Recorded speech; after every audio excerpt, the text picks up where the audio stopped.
On a foggy evening, an elderly woman, Nora, finds herself standing at a bus stop at the edge of town, waiting for the last bus of the night. The streetlights flicker in the thick mist, casting airy shadows on the pavement.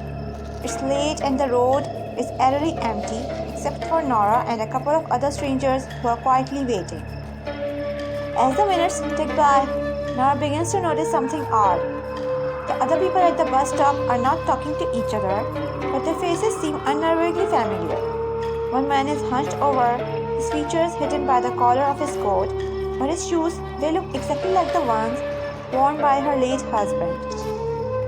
Another woman standing a few feet away has eyes that remind her of someone she used to know, long since passed.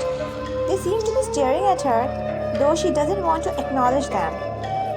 The bus is late, and she begins to feel an odd sensation as if the fog itself is thickening, pressing in on her. When the bus finally arrives, it looks old and weathered, like something from another era. The doors creak open, and the driver, a gaunt figure with hollow eyes, beckons them inside. Without a word, the strangers board the bus, all in a slow, mechanical fashion, one after another. Nora hesitates, but something compels her to follow. The interior of the bus is dimly lit, the seats old and cracked. As she sits down, she notices that the other passengers are all staring out the windows, unmoving, their faces devoid of expression. The bus begins to roll forward, but it doesn't seem to follow a familiar route.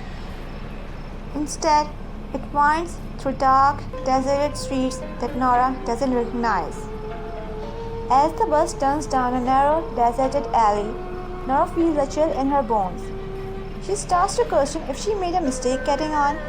She reaches for the bell to stop the bus, but when she presses it, a voice echoes through the speakers. The last stop is always final. The bus continues its airy journey until it finally reaches a destination that looks like a long abandoned cemetery.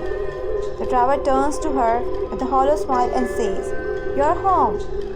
Nora feels her heart race as she realizes the terrifying truth. She's not on a bus, she's on the final journey, and the bus stop was just the beginning of a ride she can't escape.